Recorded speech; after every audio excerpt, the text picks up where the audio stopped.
سر یہ تو سب بتائیں کہ اینٹی ڈرون جو ہے خیبر پختونخوا پولیس کے پاس ٹیکنالوجی آ گئی ہے، پہلا استعمال ہے اس کا، ضرورت کیوں پڑی اور اس کی خصوصیت کیا ہے؟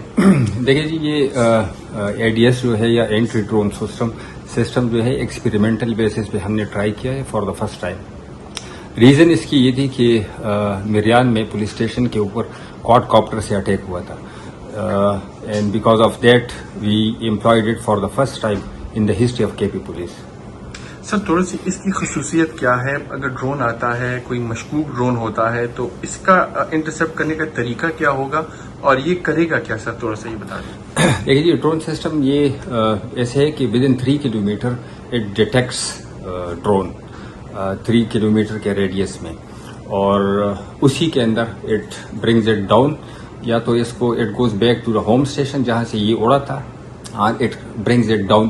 تو اس کی ود ان 3 کلومیٹر اس کا رینج ہے، اس کے اندر کوئی بھی ڈرون اڑے گا تو یہ اس کو کنٹرول کرے گا. سر محرم میں پہلی بار آپ لوگوں نے استعمال کیا ہے، خیبر پختونخوا پولیس میں پشاور پولیس سب سے پہلے ہیں اس کو استعمال کرنے میں. مجموعی طور پر اس کی اوور آل ڈیوٹی کس طرح رہی اور سکسیسفل کتنا آپ اس کو سمجھتے ہیں؟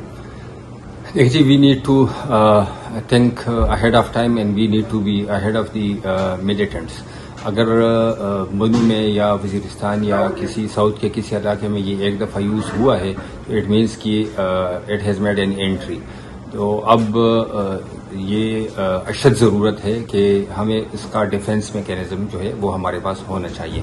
بڑا افیکٹو سسٹم ہے، لوکل ہماری جو ٹیکنالوجی ہے انڈیجنس اس کے اوپر بیسڈ ہے، اور میرا خیال ہے کہ ہر سٹی میں ہر ڈسٹرکٹ میں کم از کم 3 سے 4 اے ڈی ایس ہونے چاہیے اینٹی ڈرون سسٹم.